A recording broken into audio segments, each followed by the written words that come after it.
Hi అండి, అందరికీ నమస్తే. Secret husband part 10. మోహన్ మాటలను రాహుల్ పట్టించుకోలేదు. అతను మరొక బీర్ బాటిల్ ఓపెన్ చేసి తాగాడు. మోహన్ కూడా అతన్ని అడ్డుకునే ప్రయత్నం చేయలేదు. అతనికి తోడుగా తాగడం మొదలు పెట్టాడు. రాహుల్ బయటకు చెప్పనప్పటికీ కూడా అతని మనసులో ఏం ఆలోచిస్తూ ఉన్నాడో మోహన్ అర్థం చేసుకున్నాడు. తన మాటలకు రాహుల్ ప్రభావితం అయ్యాడు అనే విషయం మోహన్ కి ఖచ్చితంగా తెలుసు. మరొకసారి ఆలోచించు. నాలాగే నువ్వు ప్రవర్తించకు. పరిస్థితి చేయి జారిపోయిన తర్వాత ఎంత బాధపడినా సరే ప్రయోజనం లేదు. ఆ తర్వాత నువ్వే ఎంతో కుమిలిపోతావు అని చెప్పాడు మోహన్. రాహుల్కి ఏం మాట్లాడాలో కూడా అర్థం కావట్లేదు. అతను మోహన్ కళ్ళల్లోకి సూటిగా చూశాడు. తన వైపుకే సీరియస్ గా చూస్తూ ఉన్న మోహన్ మొహాన్ని చూస్తూ బీర్ బాటిల్ మొత్తం ఖాళీ చేశాడు. రాహుల్ ఫేస్ చూస్తూ ఉంటే తను ఎక్కువగా వాగేశాను అన్న విషయం మోహన్ కి కూడా అర్థమయ్యింది.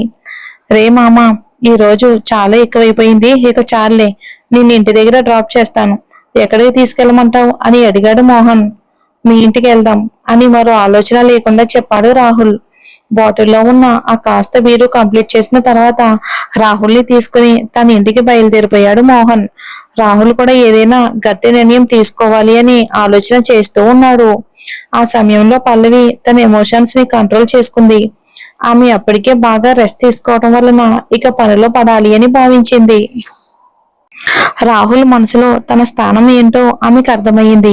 అతను ఎలాగో కావ్యను విడిచిపెట్టి ఉండలేడు కాబట్టి తను వీళ్ళిద్దరికీ దూరంగా సైడ్ అయిపోవడమే మంచిది అని అనుకుంది. జీవితంలో ఇంకెప్పుడు కూడా రాహుల్ కి దగ్గర కాకూడదు అని డిసైడ్ అయ్యింది పల్లవి. ఇది కేవలం రాహుల్ మీద కోపంతోనో కావ్య మీద అసూయతోనో తీసుకున్న నిర్ణయం కాదు. తన సెల్ఫ్ రెస్పెక్ట్ కాపాడుకోవాలి అంటే ఇలాంటి సంబంధాలకు దూరంగా ఉండడమే మంచిది అని ఆమె బలంగా నమ్ముతూ ఉంది. అంతేకాకుండా ఇక మీదట నుండి ఆమె తన మీద తను నమ్మకం పెంచుకోవాలి. తనను తక్కువ చేసి మాట్లాడిన వాళ్ళకి తనేంటో నిరూపించుకోవాలి. ముఖ్యంగా పేదరికం వల్ల తనను ఎన్నో అవమానాలకు గురి చేసిన వాళ్ళందరినీ కూడా చెప్పు తెగేలాంటి సమాధానం ఇవ్వాలి.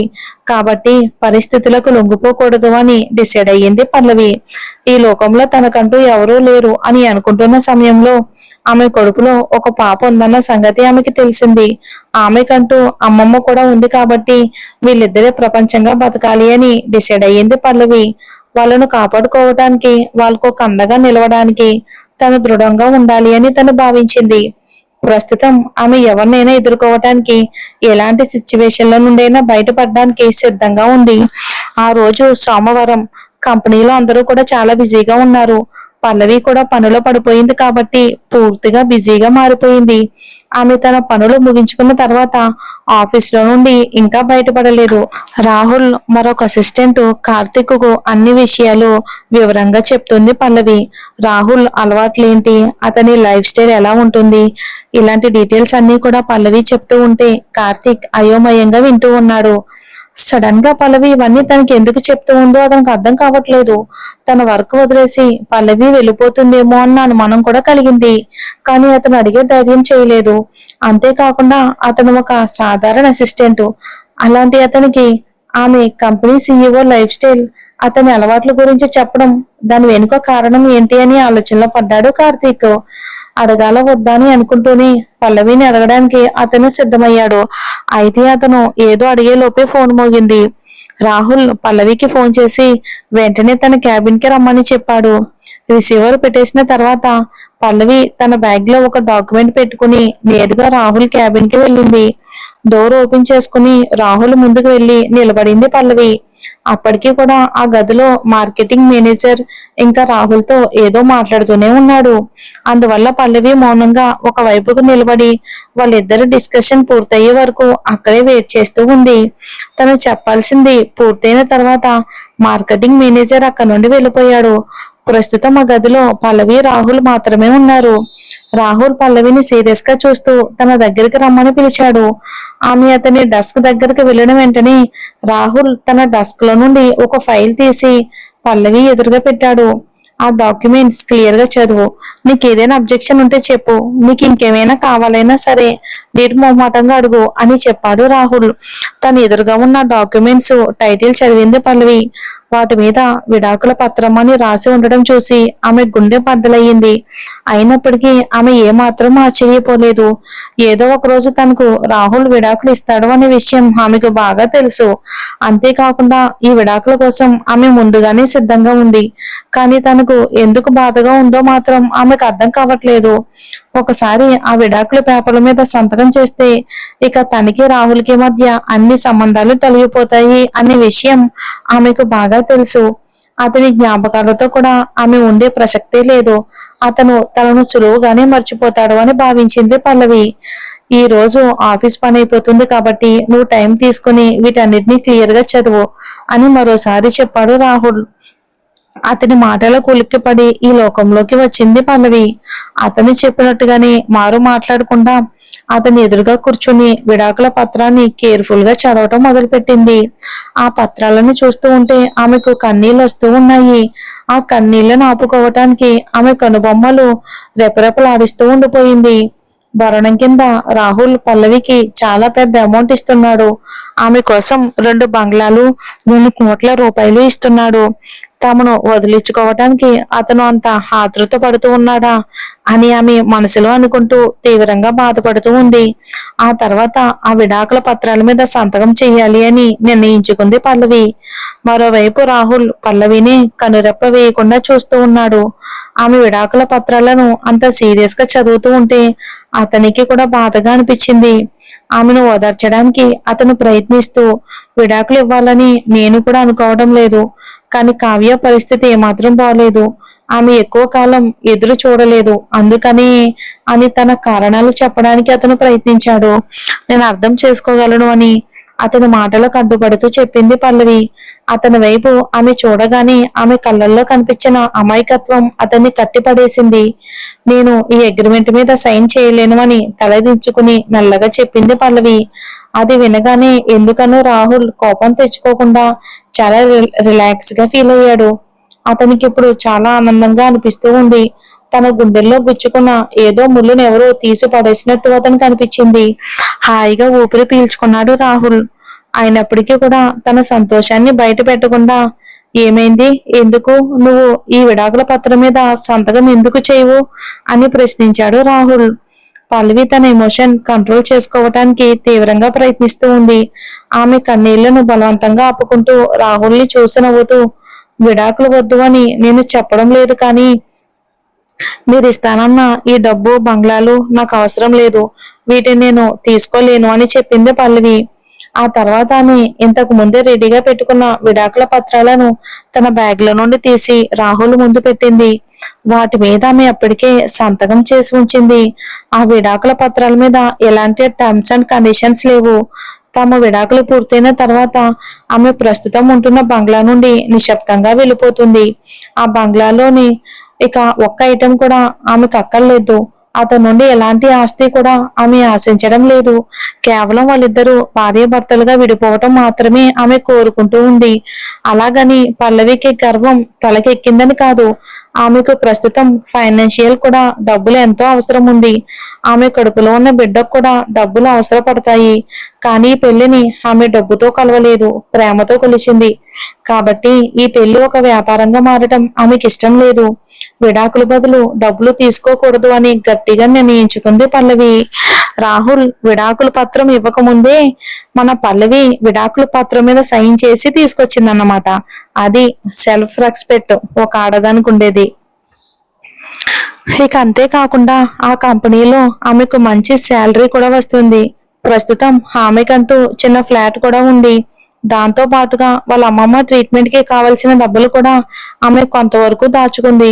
కాబట్టి తను రాహుల్ మీద ఆధారపడకుండా ఆమె కొంతకాలమైనా సరే బతకగలదు. పల్లవి అలా చెప్పడంతో రాహుల్ మరోసారి ఇబ్బందికి గురయ్యాడు. ఎవరో అతని గుండెలను మెలిపెడుతున్నట్టుగా అతనికి అనిపించింది. బయటకు చెప్పలేని ఏదో బాధ లోపలే అతనికి కలుగుతుంది. పల్లవి చెప్పిన మాట వినగానే అతని కళ్ళు కోపంతో ఎర్రబడ్డాయి. నిజంగానే నీకేమీ అక్కర్లొద్దా అని సీరియస్ గా అడిగాడు రాహుల్. అతను అలా అడుగుతూ ఉంటే పల్లవి అయోమయంగా గురయ్యింది. తనకు విడాకులు ఇవ్వటం రాహుల్కి ఇష్టం లేదా? తనకు విడాకులు ఇచ్చి వదిలించుకోవాలి అని అతను ఎంతో ఆతృతగా ఎదురు చూస్తూ ఉన్నాడు కదా. మరి అలాంటప్పుడు తన మీద ఎందుకు కోపగించుకుంటూ ఉన్నాడు అని మనసులో అనుకుంటూనే ఇక అతని గురించి ఎక్కువగా ఆలోచించి ప్రయోజనం లేదు అని ఆమె భావించింది. అసలు ఈ మ్యాటర్ గురించి ఇంకెప్పుడు బాధపడకూడదని ఆమె డిసైడ్ అయ్యింది. అందుకని అతను అడిగిన దానికి సమాధానం చెప్పకుండా మరో గంటలో కోర్టు మూసేస్తారు. అంతలోపే మనం అక్కడికి వెళ్ళి ఈ విడాకుల పత్రాలను సబ్మిట్ చేస్తే బాగుంటుంది అని చెప్పింది పల్లవి. అది వినగానే రాహుల్ మొహంలో రంగులు మారిపోయాయి. అతనిలో బాధ మరింత పెరిగిపోయింది. ఆమె తనకు విడాకులు ఇవ్వటానికి ఎందుకింత తొందరపడుతూ ఉందో అతనికి అర్థం కావట్లేదు. గత రాత్రి తనకు ఎంతో దగ్గరైన పల్లవి ఎందుకిలా ప్రవర్తిస్తూ ఉందో అని అతను అయోమయానికి గురయ్యాడు. కేవలం ఒక్క రోజులోనే ఆమెలో ఇంత మార్పు ఎలా వచ్చిందో కూడా అతనికి అర్థం కావట్లేదు. లేదు, నాకు ఒక అర్జెంట్ అపాయింట్మెంట్ ఉంది, సూర్యప్రకాష్ ని కలవాలి అని సీరియస్ గా చెప్పాడు రాహుల్. లేదు సార్, మీరు మర్చిపోయినట్టున్నారు. సూర్యప్రకాష్ గారితో రేపు ఈవినింగ్ అపాయింట్మెంట్ ఉంది, కావాలంటే చూడండి అని చెప్తూ ఐప్యాడ్ ఓపెన్ చేసింది పల్లవి. రాహుల్ కి సంబంధించిన షెడ్యూల్ మొత్తం ఆమె అతనికి చూపించింది. ఇప్పుడు అతను అబద్ధం చెప్పడానికి కూడా ఆస్కారం లేకుండా పోయింది. రాహుల్ లోపలే కుమిలిపోయాడు. బయటికి మాత్రం తన కోపాన్ని చూపించలేదు. నిజమే, కానీ ఇంతకు ముందే అతను కాల్ చేసి షెడ్యూల్ మార్చాడు అని అబద్ధం చెప్పాడు రాహుల్. పల్లవితో విడాకులు తీసుకోవడం రాహుల్ కి ఏమాత్రం ఇష్టం లేదు. వీలైనంత లేటుగా ఆమెకు దూరం అవ్వాలి అని అతను భావించాడు.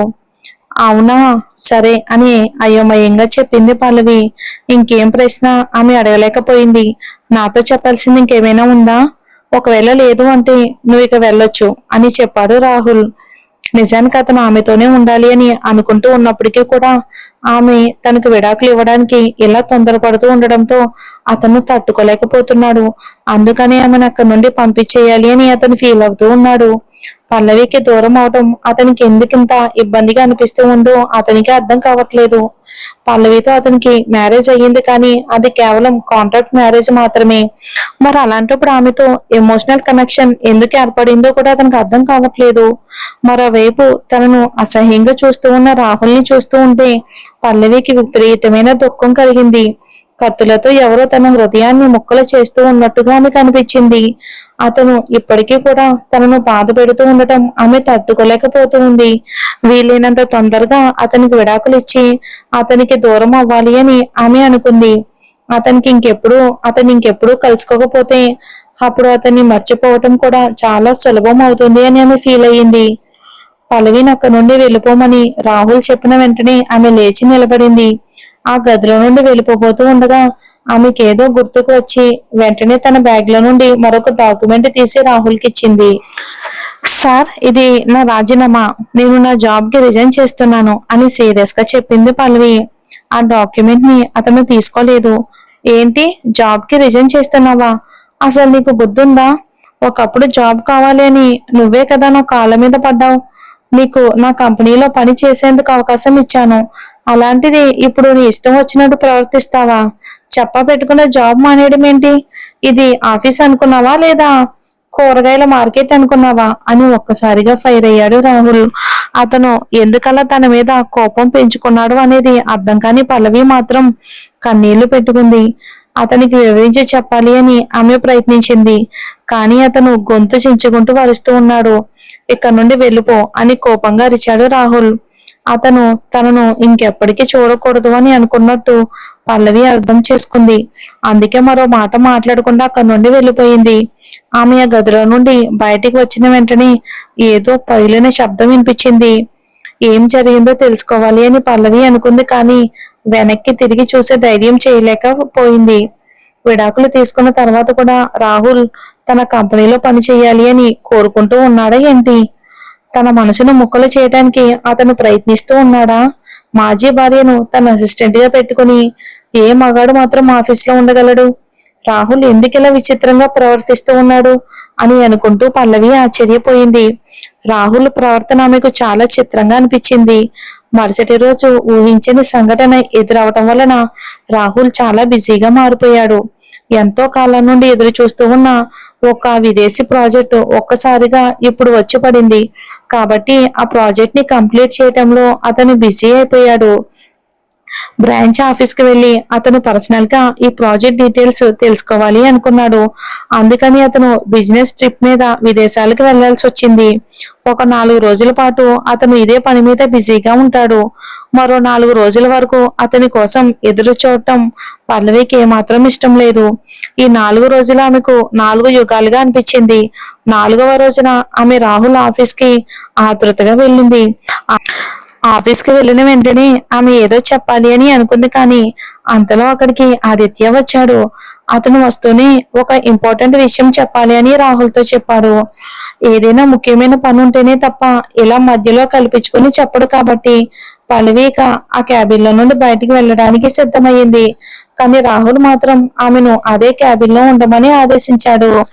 ఇప్పటికీ కూడా అతను తన బాస్ కాబట్టి అతని ఆదేశాలను ఆమె ఫాలో అవుతూ వచ్చింది. అతను చెప్పినట్టుగానే ఆమె అదే క్యాబిన్ లో ఒక మూలన మౌనంగా నిలబడి ఉంది. ఆదిత్య రాహుల్ తో ఏదో ఇంపార్టెంట్ డిస్కషన్ చేస్తూ ఉంటే పల్లవి రాహుల్ ని సీక్రెట్ గా గమనిస్తూ ఉంది. గత 4 రోజుల నుండి ఆమె రాహుల్ ని చూడలేదు. అతనిలో ఆమెకు ఎలాంటి మార్పు కనిపించలేదు. అంతేకాకుండా అతను ఇంతకు మునుపటి కంటే ఎంతో ఉత్సాహంగా కనిపిస్తూ ఉన్నాడు. కానీ పల్లవి మాత్రం గతంలో కంటే చాలా నీరసించిపోయింది. రాహుల్ చూడటానికి చాలా అందంగా ఉంటాడు. దానికి తోడు అతను వేసుకునే కాస్ట్లీ బట్టలు అతన్ని మరింత ఉందాగా డీసెంట్ గా కనిపించేలా చేస్తాయి. అతని రూపాన్ని ఆమె గమనిస్తూ ఉండిపోయింది. అంతలో అతను ఒక్కసారిగా ఆమె వైపుకు చూశాడు. అతని కళ్ళు చింత నిప్పుల్లా మండిపోతూ ఉన్నట్టుగా ఆమెకు ఆ క్షణంలో అనిపించింది. అతని కళ్ళల్లోకి చూసే సాహసం చెయ్యలేక వెంటనే తలదించుకుంది. మరోవైపు ఆదిత్య మాత్రం చాలా అయోమయానికి గురవుతూ ఉన్నాడు. రాహుల్ అతనికి ఇంతకు ముందే కాల్ చేసి అర్జెంటుగా ఒక ఫెయిల్ అయిన ప్రాజెక్ట్ గురించి వివరించమని ఆర్డర్ వేశాడు. ఆ ప్రాజెక్ట్ గురించి ఆదిత్య ఏమాత్రం ప్రిపేర్ అవ్వలేదు. అయినప్పటికీ కూడా అతను తెలిసిన విషయాలు చెప్తూ ఉన్నాడు. రాహుల్ అతని రిపోర్ట్ వైపుకు ఎలాంటి ఇంట్రెస్ట్ చూపించకుండా కేవలం అతని మాటలు వింటున్నట్టుగా నటిస్తూ ఉన్నాడు. ఇదంతా ఆదిత్యకు చాలా విచిత్రంగా అనిపించింది. తనకు తెలిసిన రాహుల్ ఎప్పుడూ ఇలా ప్రవర్తించిందే లేదు. ఇక చివరికి తను చెప్పాల్సిన విషయాలన్నిటినీ పోసగుచ్చినట్టు చెప్పాడు ఆదిత్య. అప్పటికే టెన్షన్ తో అతనికి చెమటలు పట్టేశాయి. తను చెప్పాల్సిందంతా చెప్పిన తర్వాత అతను అక్కడి నుండి వెళ్ళడానికి సిద్ధమయ్యాడు. అంతలో రాహుల్ మరొక రిపోర్టు టేబుల్ మీద పెట్టి, దీని సంగతి ఏంటి ఆదిత్య అని సీరియస్ గా అడిగాడు రాహుల్. మరోవైపు పల్లవికి ఇదంతా చాలా చిరాకు తెప్పించింది. ఆమె గడియారం వైపుకు చూస్తూ కోర్టుకి వెళ్లాల్సిన టైం అయిపోతూ ఉంది అని టెన్షన్ పడుతూ ఉంది. నీకు ఇంకా వర్క్ ఉందా అని అంటే, నీకు టైం ఉంటే మనం కోర్టుకి వెళ్ళాలి అని మెల్లగా చెప్పింది పల్లవి. ఆమె మాటలు వెనుకని రాహుల్ సీరియస్ గా చూశాడు. నేను ఇప్పుడే బిజినెస్ ట్రిప్ మీద వచ్చాను కదా, బిజీగా ఉన్నాను అని చెప్తూ అతను అక్కడ నుండి వెళ్ళిపోవడానికి సిద్ధమయ్యాడు. అంతలో ఏమనుకున్నాడో కానీ మళ్ళీ పల్లవి దగ్గరికి వచ్చి ఆమె మొహంలో మొహం పెట్టి సీరియస్ గా చూస్తూ, నాకు విడాకులు ఇవ్వాలి అని నీకు అంత తొందరగా ఉందా అని కోపంగా ప్రశ్నించాడు రాహుల్. ఇస్తే ఒక గొడవ, ఇవ్వకపోతే ఒక గొడవ రాహుల్తో, చూద్దాం.